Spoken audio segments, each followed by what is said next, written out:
Assalamualaikum warahmatullahi wabarakatuh.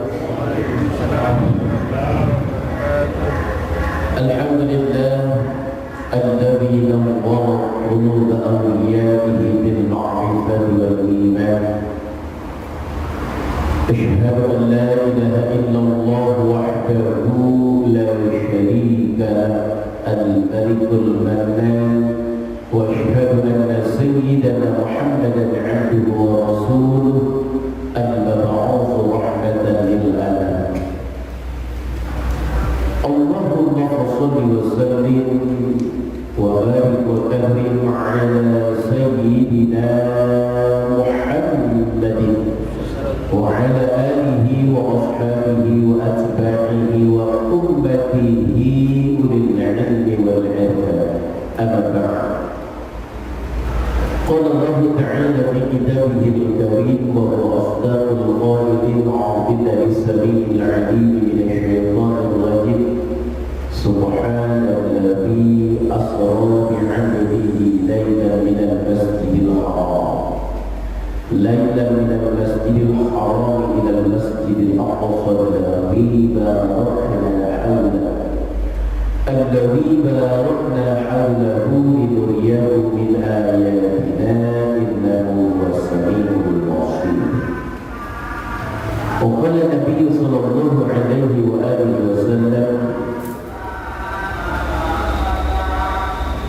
ارفعوا ألسنتكم عن المسلمين وإذا مات أحد منهم فقولوا فيه خيرا.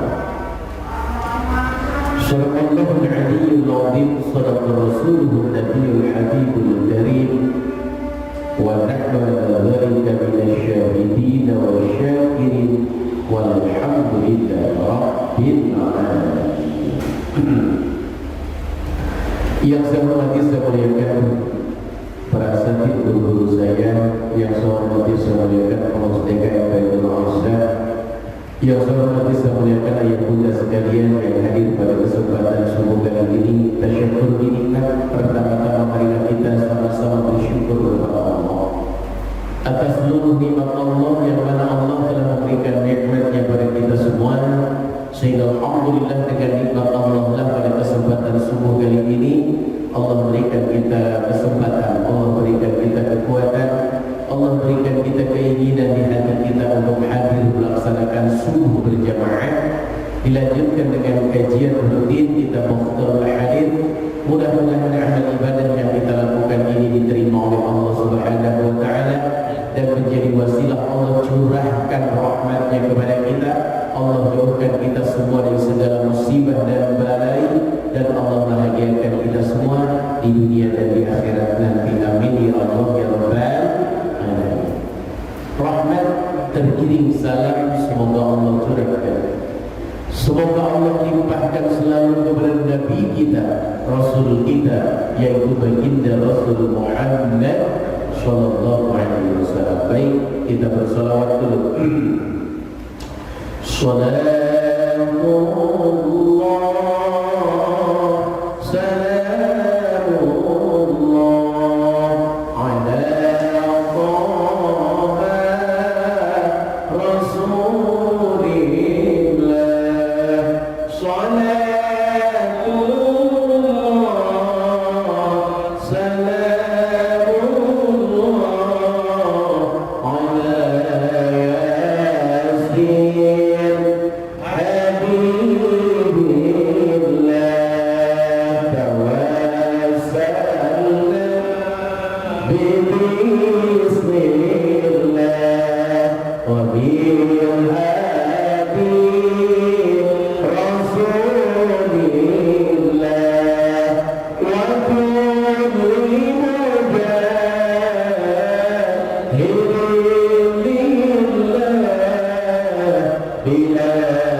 وسلم وبارك عليه. Berbanyak baca salawat kepada baginda Nabi, berbanyak baca salawat kepada baginda Nabi, karena Allah saja, malaikat saja membaca salawat kepada baginda Nabi, dan Allah memerintahkan kita semua untuk terus bersalawat kepada baginda Nabi Muhammad sallallahu alaihi wasallam. Baik, kita lanjutkan kajian kita. Sebelum kajian dilanjutkan, insyaallah 2 bulan lagi kita masuk bulan suci Ramadan. Wajib disampaikan oleh kita sebagai kepala keluarga kepada istri dan anak kita, diingatkan yang belum bayar qada puasa Ramadan tolong sampaikan. Karena itu kewajiban, jangan sampai masuk Ramadan berikutnya tapi puasa kita masih ada yang ketinggalan di tahun kemarin. Yang kedua, bulan Rajab adalah bulan Muharram. Allah ciptakan bulan dalam Islam, dalam penciptaan langit dan bumi itu 12 bulan. Di antara yang 12 bulan ada bulan yang dimuliakan, bahasa Arabnya bulan Muharram, bulan yang sangat dimuliakan. Siapa yang beribadah, yang melakukan kebaikan di dalam bulan Muharram itu maka dilipat gandakan pahalanya. Sama seperti kita sholat di Masjidil Haram, maka akan berbeda dibanding dengan sholat di masjid ini. Sama ketika kita beribadah di bulan Muharram akan berbeda dengan bulan-bulan yang lain. Nah, bulan Muharram itu minha arba'atun hurum. Ada 4 bulan. Yang pertama bulan Muharram, namanya juga Muharram, bulan Muharram, bulan ke-1. Yang kedua bulan Zulqa'dah, bulan ke-11. Yang ketiga bulan Zulhijjah, bulan ke-12 dalam bulan Islam. Yang keempatnya jatuh di bulan Rajab, bulan ini, bulan Rajab. Perbanyak sedekah, perbanyak puasa sunnah, perbanyak sholat sunnah, perbanyak istighfar, perbanyak sholawat kepada baginda Nabi Muhammad sallallahu alaihi wasallam, dan perbanyak doa yang diajarkan oleh baginda Nabi dalam hadis. Walaupun ada yang mengatakan salah satu perawi hadisnya lemah atau kurang sempurna ibadahnya, disebutlah kata orang sini hadis dhaif, tapi boleh diamalkan menurut seluruh pendapat ulama, yaitu doa yang dibacakan oleh Ustaz Taswani tadi, Allahumma barik lana fi Rajab wa Sya'ban wa ballighna Ramadan. Allahumma ya Allah barik lana fi Rajab, berkahi kami di bulan Rajab, wa Sya'ban, berkahi kami di bulan Sya'ban, wa balighna, sampaikan umur kami, sampaikan rezeki kami, sampaikan kesehatan kami, sampaikan keberkahan kami fi Ramadan, di bulan Ramadan. Ini doa yang diajarkan langsung oleh baginda Nabi kepada kita semua. Silakan ditambahin waghfir lana dzunubana wa hasil maqasidana juga silakan. Jadi ini amalan-amalan di bulan Rajab, karena bulan Rajab diiringi oleh bulan Sya'ban, bulan Sya'ban diiringi oleh bulan Ramadan. 3 bulan beriringan, 3 bulan luar biasa kita mengamalkan amalan ibadah. Sampai-sampai dalam kitab Nurratun Nasihimah dikatakan begini, Inna Rajab syahrullah wa Sya'ban syahri wa Ramadan syahrul mayyit. Sesungguhnya bulan Rajab adalah bulan Allah, bulan Sya'ban adalah bulanku, kata baginda Nabi. Sedangkan di bulan Ramadan adalah bulan umatku. Para ulama Indonesia, ulama-ulama membayangkan dan menggambarkan begini. Di bulan Rajab kita menanam kebaikan, di bulan Sya'ban kita menyirami kebaikan, di bulan Ramadan kita memetik hasil kebaikan. Begitu dahsyatnya.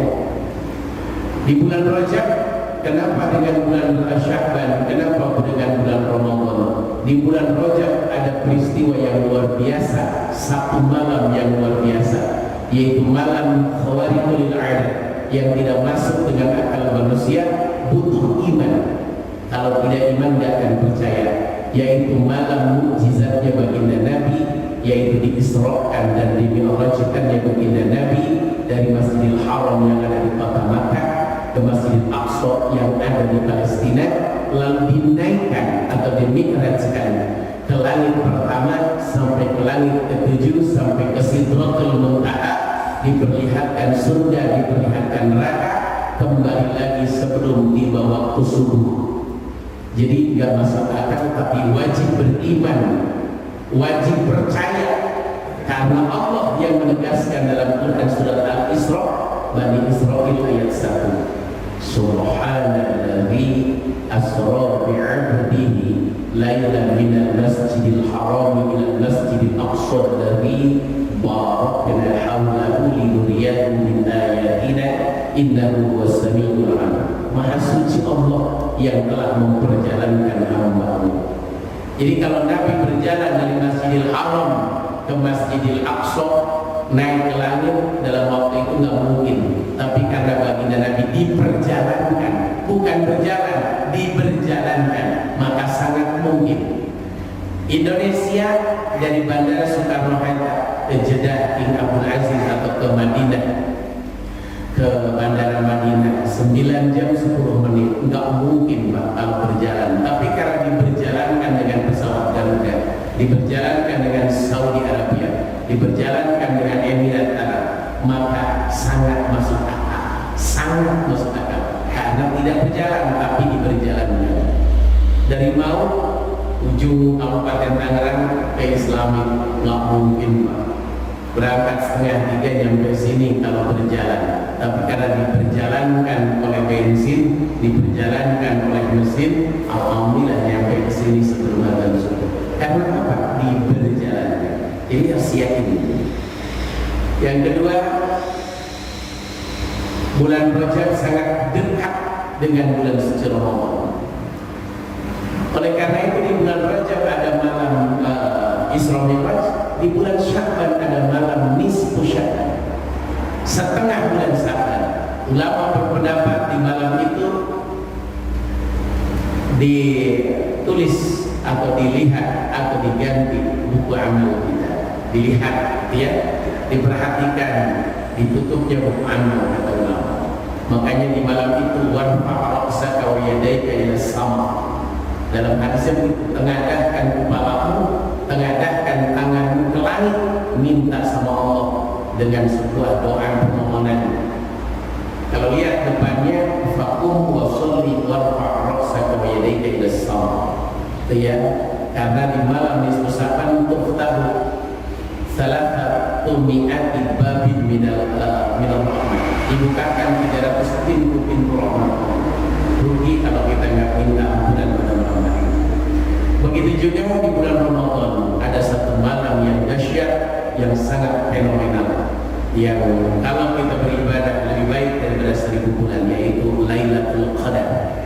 Lailatul Qadar, bukan malam Lailatul Qadar, tapi Lailatul Qadar, karena malam itu Lailatul Qadar, yaitu malam Qadar. Itu ya. Siapa yang beribadah di dalamnya lebih baik daripada 1000 bulan. Jadi makanya Rajab, Sya'ban, Ramadan berurutan. Yuk kita perkuat lagi ibadah kita. Tahun kemarin masjid banyak ditinggal karena COVID-19. Ternyata sudah mesti ditinggalin, COVID masih tetap merajalela. Makanya mari tahun ini kita padatkan lagi masjid, kita penuhi lagi masjid, walaupun protokol kesehatan tetap dijaga. Tapi sekali lagi masjid jangan ditinggal, karena masjid adalah benteng umat Islam dari musibah. Iya, benteng umat Islam dari bencana. Oleh karena itu jangan meninggalkan masjid. Baik, itu sebagai mukadimah pengingat. Tidak ada puasa khusus di bulan Rajab, silakan puasa-puasa biasa saja. Tidak ada sholat khusus di bulan Rajab, silakan sholat sunnah biasa saja. Kita lanjutkan kajian kita Mukhtal hadis bagian mana ya? Bagian irfa'u al-sinatakum. Kata baginda Nabi, irfa'u, cegahlah oleh kalian, al-sinatakum, lisan-lisan kalian, anil muslimin, dari menyakiti orang muslim.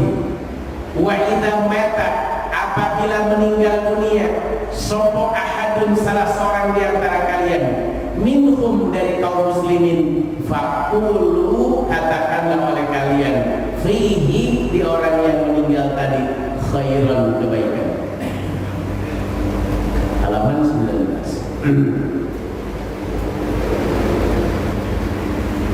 Kata baginda Nabi, irfa'u, cegahlah oleh kalian alsinatakum, lisan-lisan kalian anil muslimin, dari menyakiti orang muslim. Hati-hati, kebanyakan manusia masuk neraka gara-gara dua lubang.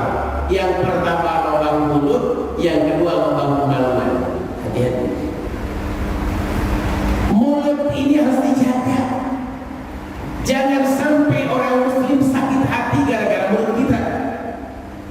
Kita jadi penceramah harus jaga mulut, jangan sampai nyakitin hati orang.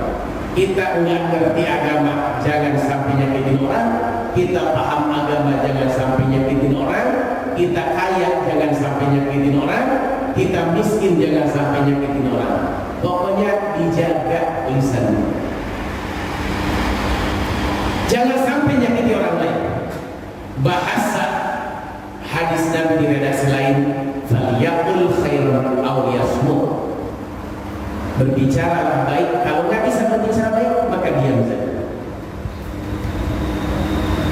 Kalau nggak bisa berbicara sopan maka diam saja. Ada orang yang pengennya tuh nyakitin orang mulu. Ada orang yang merasa biasanya yang begitu merasa paling pintar, merasa paling kaya, merasa paling ngerti, dan yang paling bahaya merasa paling benar. Itu paling bahaya. Hati-hati, jangan ada di diri kita. Kalau sudah begitu mulut kita bahaya. Jangan pernah. Sampai-sampai kata baginda Nabi, wa idza mata ahadun minhum, apabila wafat, apabila meninggal salah seorang di antara kalian, kata baginda Nabi, faqulu fihi khairan, bicaralah, katakanlah kepada orang yang meninggal itu khairan, kebaikan-kebaikannya. Contoh, ada tukang mabok meninggal dunia, jangan pernah kita berbicara maboknya. Berbicaralah mungkin dia pernah kerja bakti di masjid, mungkin pernah bantuin kurban, mungkin pernah sholat ke masjid waktu Jumatan, atau mungkin pas Idul Fitri dia datang. Ceritakan kebaikan-kebaikan. Nggak boleh berbuat salah. Saya dengan Pak Ustadz Kaswadi ngomong jelek atau ngomongin jelek, Pak Ustadz Kaswadi masih hidup, saya harus minta maaf karena dosa saya dengan beliau. Saya ngomongin orang yang sudah meninggal dunia, bagaimana saya minta maafnya? Itu makanya yang meninggal dunia pun akan diomongin kejelekannya. Karena ngomongin kejelekan orang meninggal dunia tetap dosa. Cuman untungnya kalau ke yang hidup pasti bisa minta maaf. Walaupun terkadang kita sulit minta maaf, tapi ke yang meninggal gimana minta maaf?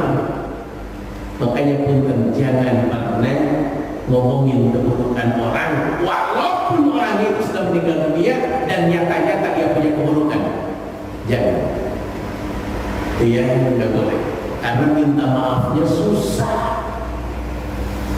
Punten ayahannya sekalian, sekarang ini kan banyak orang cepat sekali meninggal. Sekarang lagi musim begitu. Makanya yuk kita hindarkan diri dari menyakiti orang. Khawatir belum sempat minta maaf orangnya tetap meninggal. Itu prinsip. Ya, makanya bahasa baginda Nabi 3 pesan buat kita. Ittaqillaha haythu maquha wa atbi'is sayyi'atal hasanata tamhuha wa khaliqin nas bi khuluqin hasan. Ini 3 pesan Nabi. 1, ittaqillaha haythu maquha, bertakwalah kalian kepada Allah dimanapun kau berada. Dimanapun kau berada, salat jangan ditinggal. Dimanapun kau berada, maksiat jangan lakukan. Dimanapun. Karena ada orang ketika di masjid jadi ahli ibadah, ketika di pantai jadi ahli maksiat. Nggak sholat, segala macam. Tidak. Ketika di Tangerang ahli ibadah, ketika datang ke Amerika jadi ahli maksiat. Itu bahaya. Gitu ya. Dimanapun kita berada bertakwa. Yang kedua pesan Nabi, wa atbi'is sayyi'atal hasanata tamhuha. Kalau kita pernah melakukan dosa, pernah melakukan keburukan, pernah melakukan kesalahan, maka iringi dengan amal kebaikan. Lakukan maksiat, istighfar, maka kata Nabi tamhuha, kebaikan yang kau lakukan akan menghapus kesalahan yang pernah kau lakukan. Berbuat salah sama orang cepat-cepat minta maaf. Pesan Nabi yang ketiga, wa khaliqin nas bi khuluqin hasan. Bergaulah dengan orang lain dengan akhlak yang mulia. Bergaul dengan istri, bergaul dengan anak, bergaul dengan tetangga, bergaul dengan orang tua, bergaul dengan saudara, maka dengan akhlak yang mulia. Bergaul dengan orang yang kita kenal, bergaul dengan orang yang kita tidak kenal, maka berakhlaklah yang mulia.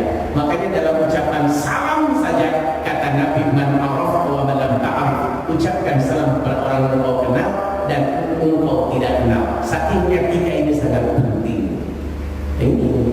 Jadi punten, jangan pernah ngomongin kejelekan orang yang sudah meninggal dunia atau yang masih hidup. Jangan.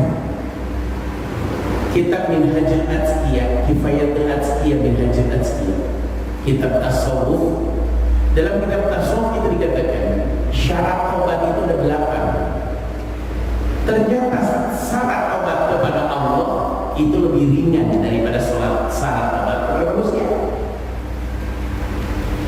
Taubat kita sama Allah, mohon ampun kita kepada Allah gampang. Tapi mohon ampun atau minta maaf kepada manusia itu sulit.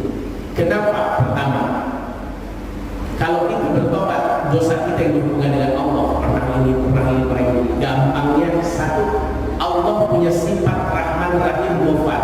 Allah Maha Penyayang, Maha Pengasih, dan Maha Pengampun. Sedangkan manusia terkadang kalau sudah marah sampai kiamat saya nggak mau maafin dia. Itu manusia. Yang kedua, kalau kepada Allah gampang, habis tahajud kita minta ampun, wudu, tetesan air wudu membawa dosa-dosa kita. Ya, sholat menghancurkan dosa-dosa kita. Sedekah, baca sholawat itu menghancurkan dosa-dosa kita. Tapi kalau dosa saya dengan manusia, dosa kita dengan manusia, dengan tetangga, dengan istri, itu harus minta ridho, sampai minta ridho, keluar kata ridho dari orangnya, saya maafkan, saya ridhokan, selesai dosa kita. Kalau belum ada kata itu nggak bisa, walaupun istighfar kita berjuta-juta kali kepada Allah gara-gara dosa berhubungan dengan manusia. Itu maka ada resikonya. Maaf, mulutin hati-hati, jangan pernah nyakitin orang.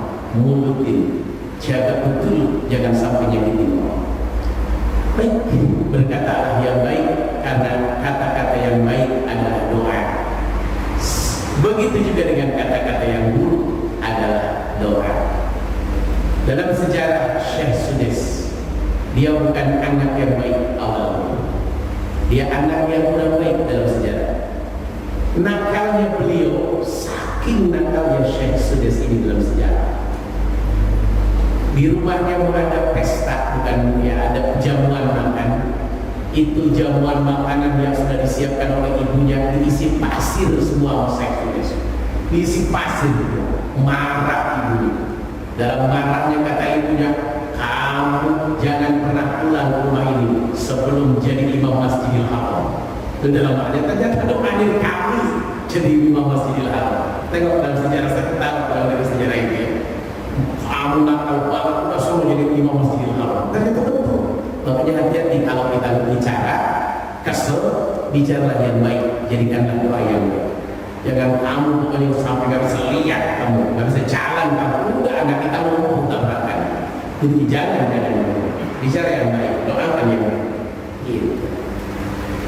Makanya suka ada para asatid, para kiai kalau habisnya makin sengaja dia bertanya, ayyuhal hadirun, hal tashhadun anna hadzal mayyit fi jami'i hayati khair? Padahal nggak perlu begitu, cuman kata-kata ini juga boleh. Mudah-mudahan mayit yang ada di hadapan ini adalah orang baik. Amin. Cukup terjadikan ya, karena takutnya jadi bohong kita. Apakah mayit ini baik? Baik, nggak buruk. Takutnya gitu ya, takutnya jadi bohong. Makanya ada ulama yang mengatakan jangan begitu, tapi cukup saja didoakan. Bapak Ibu kita doakan mudah-mudahan almarhum ini adalah orang baik, calon tempat yang baik diterima oleh Allah dengan baik. Amin. Itu doa di dia itu doa.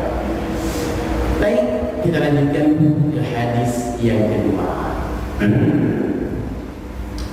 Irhamu minan nas thalathatan. Irhamu sayangi oleh kalian minan nas dari manusia thalathatan. 3 golongan manusia. 1 azizah qaumin dala, orang yang mulia dari kita tiba-tiba tiba-tiba dala jatuh hina. Yang kedua, wa ghaniyin, orang kaya, wa ghaniyi qaumin, orang kaya di antara kita iftaqara, jatuh miskin. Yang ketiga, wa aliman, sayangi oleh kalian orang berilmu, bainal juhal, di antara orang-orang bodoh. Jadi tiga, Pak, ini harus disayang oleh kita. Terkadang di kita bukan disayang, tapi dibenci. Satu, orang mulia jatuh hina. Tadinya pejabat terkena kasus korupsi, jatuh hina kan? Atau orang terhormat berzina, ketahuan. Nah, kan kita bully, kita hina, kita ngomongin. Padahal kalau kita sadar apa yang terjadi itu dirinya pun nggak mau sebenarnya. Cuman mungkin Allah menakdirkan memang begitu, mau diapakan? Harusnya kita sayang. Semua orang menghina, semua orang mengusir, kita lah yang mendatangi. Sabar, Pak. Allah tu'til mulka man tasya wa tanzilul mulka mimman tasya. Allah mengangkat, Allah mencabut, kerajaan itu tergantung Allah kepada orang yang Allah kehendaki. Itulah harusnya yang menyayangi dia. Sudah, gak usah dipikirin. Semua itu mohon maaf, harus begitu. Kata Nabi, sayangin. Kenapa kok orang mulia jatuh hina sayang? Karena dia itu stres. Orang hina dihina orang itu biasa, tapi orang terhormat tiba-tiba dihina, mohon maaf lahir batin, kepikirannya luar biasa. Stres. Beberapa kejadian yang terjadi di lingkungan, di masyarakat, di televisi, di berita, ada orang-orang terhormat yang tiba-tiba jatuh, orang yang terhormat tiba-tiba dipecat, ada orang terhormat tiba-tiba dicopot dari jabatannya. Ini ya. Ada yang gara-gara kerumunan dicopot jabatannya, ada yang gara-gara korupsi dicopot jabatannya, ada yang gara-gara segala macam salah kebijakan dicopot jabatannya. Nah, punten orang yang tadinya terhormat jatuh hina, sayang oleh kita karena dia stres, butuh dukungan moral. Yang kedua, wa ghaniyyi qaumin iftaqara, orang kaya yang jatuh miskin. Orang miskin biasa, orang kaya jatuh miskin, mohon maaf lahir batin. Kita bertahun-tahun berlimpah dengan harta, kita bertahun-tahun sukses, duit banyak, tabungan banyak, harta banyak, mobil banyak, rumah banyak. Tiba-tiba jatuh miskin, dikasih miskin setahun aja, itu udah kalah kabutnya luar biasa. Di masa pandemi ini banyak orang yang kayak begini, yang kayak begitu kejadian. Yang mewah tadinya ini, sekarang jatuh miskin. Nah, itu yang model-model begitu hati sayang. Kita makan nasi uduk pagi-pagi, mau makan ketupat sayur pagi-pagi, mau makan apa saja pagi-pagi, ya biasa aja. Tapi mereka kan nggak biasa. Kita hidup di kontrakan rumah biasa aja. Tapi bagi mereka tinggal di tempat kumuh ya nggak akan biasa. Nah, makanya disayang, harus dilindungi. Allahu Akbar, Allah. Jangan sampai kita meninggalkan orang kaya jatuh miskin. Sekali lagi, orang miskin dengan kemiskinan yang biasa, tapi orang kaya dikasih kemiskinan itu bisa gila dan stres. Kenapa? Karena dia biasa berlimpah ruah, bermewah dengan harta, berpoya-poya dengan makanan. Sekarang mohon maaf lahir batin, dia kehilangan semuanya. Makanya bahasa baginda Nabi benar. Kalau kita mencintai sesuatu sedang-sedang saja, membenci sesuatu juga sedang-sedang saja. Kenapa? Kalau sudah sedang-sedang saja akan biasa apapun yang kejadian kepada kita. Tapi kalau kita sudah berlebihan, mohon maaf lahir batin, maka kita akan stres ketika kehilangan yang kita banggakan. Hati-hati. Yang ketiga, wa'aliman baina juhal. Yang harus disayang oleh kita adalah orang berilmu, duduk, hidup di lingkungan orang bodoh. Maaf, terkadang orang bodoh kan nggak ngerti mana tata krama, mana etika. Itu ya, harus disayang. Ada satu daerah di daerah itu ustadz itu ngasih ke masyarakat, bukan masyarakat ngasih ke ustadz. Ustadz dibangunkan pesantren, ustadz anaknya kalau ngaji ya minimal buat bayar listrik bayar. Ada yang satu daerah terbalik, malah ustadz yang babak belur. Kalau ada yang meninggal mau tahlilan di rumah, datangnya ke rumah ustadz minta biayanya. Itu ada yang begitu. Nah, kalau sudah begitu, mohon maaf lahir batin, harus disayang ustadz itu. Bagaimana caranya oleh kita yang ngerti? Oleh kita yang ngerti harus disayang. Ada ustadz yang dihujat menyampaikan kebenaran dianggap salah, terus menjadi hujat karena kebodohannya. Dakwah yang paling berat adalah dakwah di tempat yang di tempat itu orang-orang tidak ngerti agama yang disebut dengan jahiliyah, ngertinya ilmu sihir, ngertinya ilmu hitam, ngertinya ilmu tidak ibadah itu ya. Maka harus disayang ustaz-ustaz model begitu. Ustaz di kota enak, datang dihormatin, pulang dihormatin. Tapi ketika ustaz-ustaz di daerah-daerah, menyedihkannya luar biasa, kasihannya luar biasa. Nah, sayangi mereka. Oleh kita, sayangi, jangan sampai ditinggalkan. Mau sholat juga sendirian di masjid ya Allah, adzan sendiri, qomat sendiri, imam sendiri, makmum kagak ada. Ustaz model begitu sih kasihan. Itu harus dikasih. Nah, jadi orang berilmu yang ada di antara orang bodoh harus disayangi. Biasa ya, banyak hujatnya daripada banyak yang mendukungnya. Harus sabar. Hadis yang ketiga, izhad fi dunya yuhibbaka Allah, wazhad fi ma fi aydin nas yuhibbakan nas. Kata Nabi, izhad, hati-hatilah engkau di dunia, dalam urusan dunia, yuhibbaka Allah, maka Allah akan mencintaimu. Hati-hatilah engkau dalam urusan dunia, maka Allah akan mencintaimu. Makan hati-hati dalam urusan dunia, mau belanja hati-hati, mau kredit mobil hati-hati, mau kredit rumah hati-hati, mau nikahin anak hati-hati, mau nyekolahin anak hati-hati, mau rekreasi hati-hati. Urusan dunia dia sangat hati-hati. Saya mau mampir ke restoran ini, tapi restoran ini kira-kira halal dan cara masaknya ini yang hati-hati. Saya mau makan ayam ini, tapi ayam ini disembelihnya benar deh kira-kira. Hati-hati itu namanya ya, hati-hati. Ini daging ini. Daging ini daging apa ya? Jangan-jangan bukan daging sapi, namanya orang hati-hati. Makanya ada orang punten, ulama yang tidak pernah berani memakan binatang yang disembelih. Dia makannya ikan terus, karena ikan mau mati aja halal, matinya saja halal. Dia makannya ikan terus, saking hati-hatinya. Iya, saking hati-hati. Iya, dia terus hati-hati. Yang kedua, dia gak pernah berani makan sebelum dibayar, bayar dulu baru makan. Saking hati-hatinya. Karena kalau kita makan nasi bayar dulu, makan nasi itu milik kita. Tapi kalau kita makan dulu, yang kita makan bukan punya kita. Belum ada akad. Mbak, nasi, lele, sayur, teri asin, sama kerupuk, Mbak. Kita makan. Yang kita makan itu bukan punya kita. Sekali lagi itu bukan punya kita, tapi punya tukang warteg. Tapi mohon maaf, Pak, berapa? Ntar aja Mas, makan aja dulu. Maaf Pak, saya ini gampang. Saya nanti nambah, nanti beli lagi. Udah sekarang saya bayar dulu berapa? Baru dia kita makan makanan kita.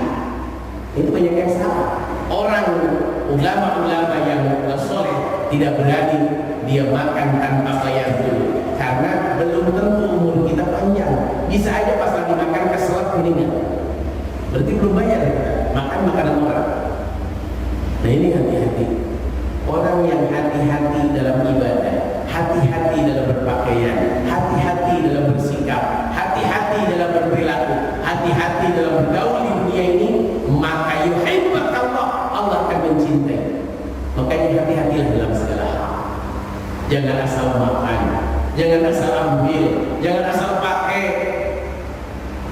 cincin kawin kemana-mana dengan bangganya. Padahal cincin kawin dari emas haram dipakai sama kita. Orang hati-hati tidak mau pakai cincin kawin. Cincinnya dia jual 25 Tidak. Ada orang pakai baju batik keren bener, tapi sutra. Orang hati-hati tidak akan pakai baju sutra. Lebih baik pakai baju batik atlas yang bukan sutra, harganya 180.000 daripada sutra yang jutaan. Kenapa haram? Tapi saya pengen punya sutra, beli yang bagus, pakaiin ke istri kita. Saya pengen punya emas, beli yang banyak, pakaiin ke istri kita dan anak perempuan kita. Karena dua hal ini halal buat wanita umatku dan haram bagi laki-laki umatku, kata Nabi. Nah ini harus hati-hati. Saya mau sholat ini, jangan-jangan celana saya kotor. Nah itu orang hati-hati. Saya copot aja, saya pakai sarung.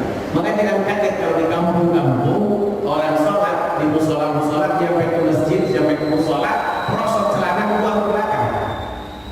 Dia sholat tanpa dalaman. Kenapa? Khawatir ada najis yang langsung bersentuhan dengan yang terdekat dari kotoran, tempat keluarnya kotoran. Begitu kalau di kampung, dia prosot taruh belakang kita. Ternyata ini umpati nama anak-anak. Allahu Akbar. Itu hati-hati, saling hati-hati. Punten. Bapak saya contoh. Itu kalau bepergian, walaupun pakai celana panjang, pasti bawa sarung. Ini nyampe ke tempat sholat, diprosotin celana panjangnya, pakai sarung. Kenapa? Khawatir celana panjangnya kecipratan di jalan, keinjek. Punten. Kenapa celana harus di atas mata kaki? Nomor satunya bukan sombongnya, karena maaf sekarang orang pakai celana panjang lewat dari mata kaki pun maaf sudah tidak sombong. Tapi khawatir kecipratan najisnya keinjek barangkali ke yang lain. Makanya lebih baik di atas mata kaki dalam rangka menjaga dari najis. Iya, menjaga dari najis. Itu satu, hati-hati. Saya maaf, kita sebagai kepala keluarga harus ingat apa yang dikasih ke anak dari makanan, apa yang dikasih uang buat belanja ke rumah. Tolong jangan sampai asal ngasih. Hilangkan, jauhkan dari riba, jauhkan dari hal-hal yang haram. Nemu duit di jalan bukan berarti sudah pulang buat beli beras, bukan. Itu bukan uang kita, nggak boleh. Itu ya, rezeki bukan.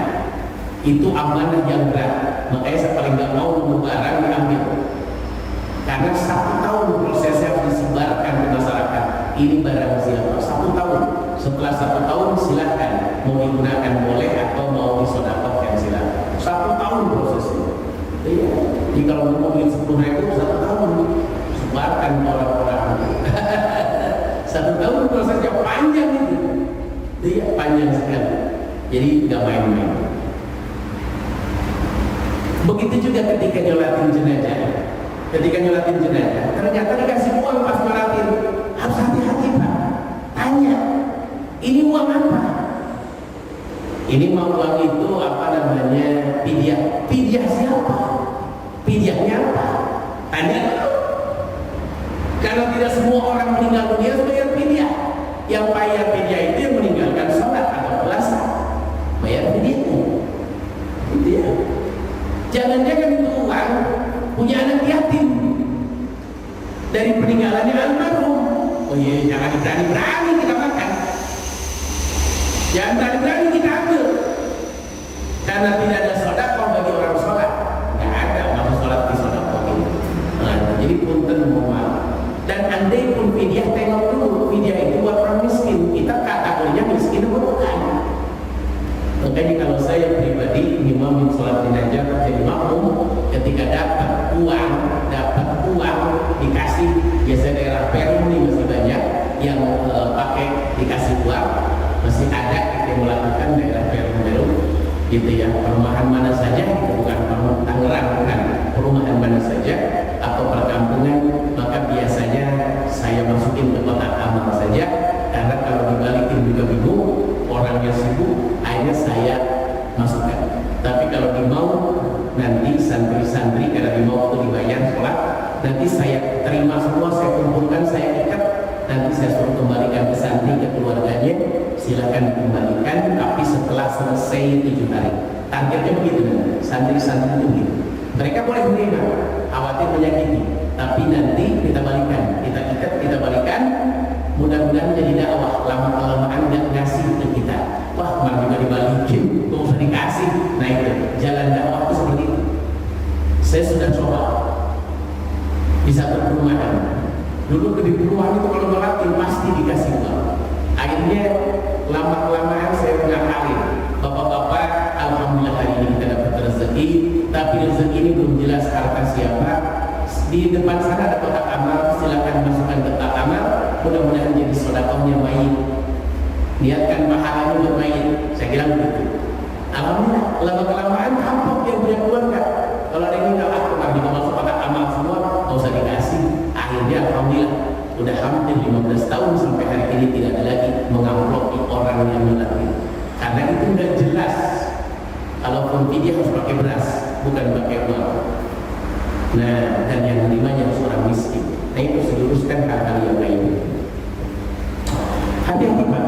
Yang kedua, wazhad bima fi aidinnas. Hati-hatilah, jangan ngarepin yang ada di tangan orang lain.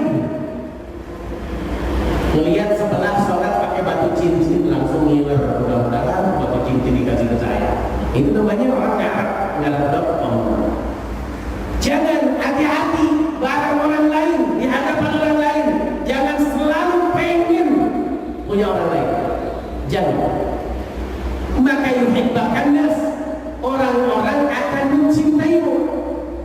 Tapi kalau kita sering minta, sering ngemis kepada orang lain, maka orang lain gak suka dengan kita. Dikit-dikit ngeluh ini, Pak, saya mau main sepeda tapi gak punya sepeda, ini mau bawa ada sepeda juga dipakai kain, orang gak senang. Gitu ya, ngasihnya pun jadi terpaksa. Berbeda dengan ilmu. Dalam Alfiyah Ibnu Malik, qala Muhammadun huwa Ibnu Malik. Ibnu Malik bikin 1000 bait kitab Alfiyah. Itu hasil permintaan, hasil permohonan. Itu beda. Sesuatu yang dimohon dari ilmu itu lebih mudah.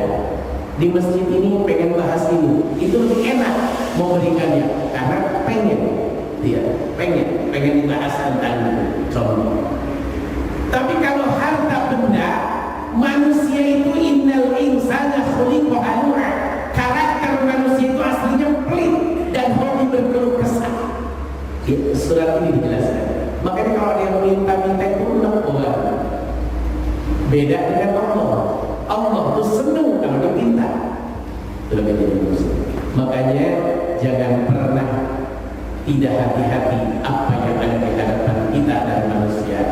Maka insya Allah kalau kita sudah hati-hati, manusia akan mencintai kita.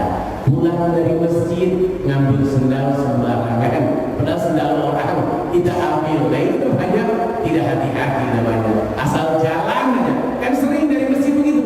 Asal jalan aja. Apalagi pakai sendal biru yang tulisannya Indomaret. Kan banyak orang pakai sendal itu. Akhirnya apa yang terjadi ketika dia keluar gitu ya? Oh asal aja pakai bral. Ternyata yang terakhir, oh ini bukan sendal saya. Ini pernah kejadian di Masjid At-Taqwa Kapling Pemda sini. Saya habis khotib waktu itu Jumatan kemarin, ya kurang lebih sebulan yang lalu. Subhanallah, itu bapak-bapak ada orang kakek-kakek yang nyeker di situ sampai saya pulang gitu. Saya bilang kenapa kek? Lagi ribut gitu ya dengan ini sendal saya hilang. Begini model ya, iya tapi beda bukan ini. Saya nggak mau pakai, ini punya orang masalahnya katanya. Ya udah kata saya bilang saya kasih sendal saya. Nih pakai sendal saya. Saya kebetulan di mobil ada lagi sendal. Saya bilang pakai aja. Enggak mau juga. Akhirnya pulang nyengker. Nah ini saking hati-hatinya. Karena kalau dia mungkin dia tamu bukan orang situ. Kalau dia bawa pulang kembali ini juga susah. Tuh ya. Ini hati-hati Pak. Mata kita harus awas ketika di masjid. Tuh ya. Jangan sampai pulang bawa sendal orang, pulang bawa handphone orang, pulang bawa kotak amal, itu bahaya. Iya, hati-hati dengan positif ya. Subhanallah. Hati-hati.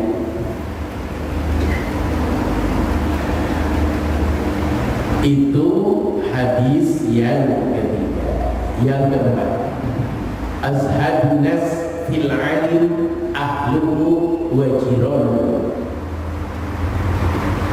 Azhadun nas, yang paling hati-hati manusia, fil alim, dari orang yang berilmu.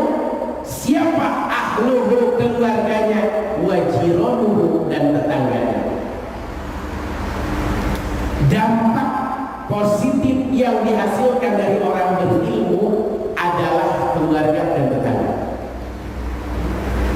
Punten, punten. Seorang berilmu akan nampak manfaat dari ilmunya ketika keluarganya baik.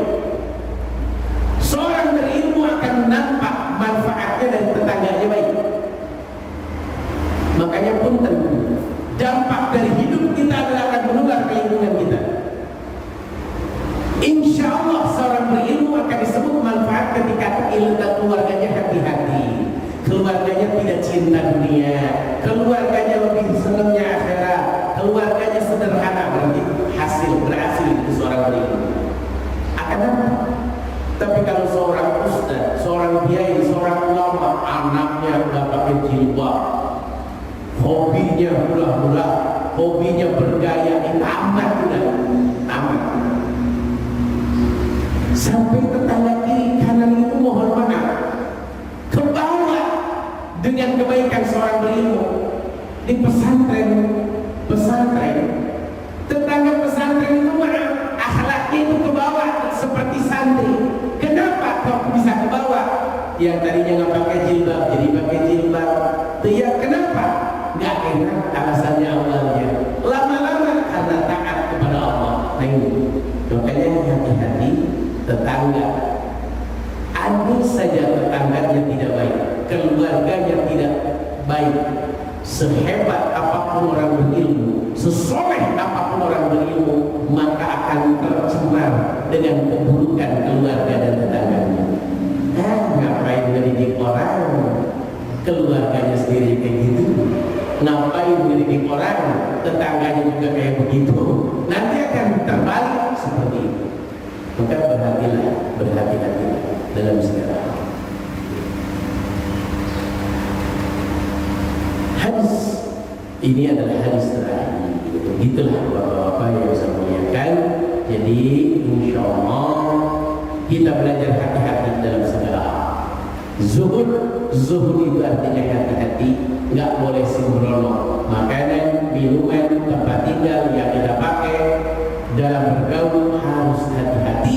Apalagi sekarang zaman yang sudah kayak begini, terkadang maaf orang masak asal-asalan, orang pakai baju asal-asalan, maka kita harus hati-hati. Mata aja harus hati-hati, tangan aja harus hati-hati, dalam dapat uang juga harus hati-hati. Masjid itu gampang dibangun kalau uangnya nggak hati-hati. Pesantren itu gampang dibangun kalau uangnya nggak hati-hati. Taruh aja kotak amal di pinggir jalan, taruh aja belum pinggir jalan. Begini aja dapat sehari 25 juta. Tapi kan namanya bangun masjid gak hati-hati, bangun pesantren gak hati-hati. Masjid yang dibangun dengan uang yang tidak hati-hati, di dalam masjid akan banyak pertengkaran, tidak enak dipakai ibadah. Tapi masjid pesantren yang dibangun oleh keringat kita, oleh keringatnya jamaah, oleh uangnya jamaah, oleh hartanya jamaah, insya Allah di dalamnya akan aman, di dalamnya akan nyaman.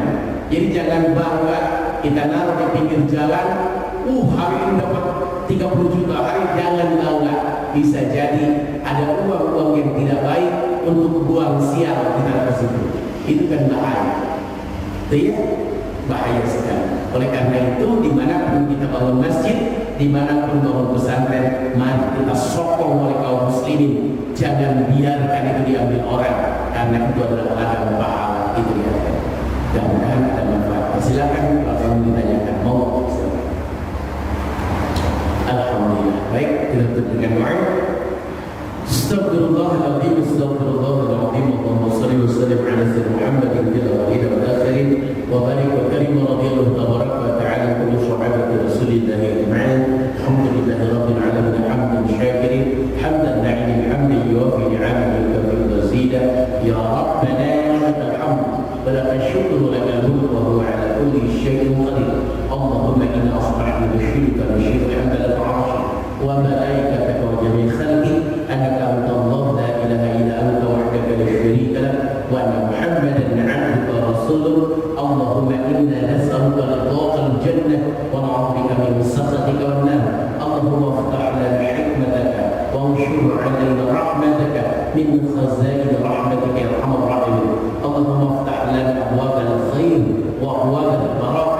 وأبواب الصحة وأبواب القوة وأبواب السلامة وأبواب الجنة برحمتك يا أرحم الراحمين.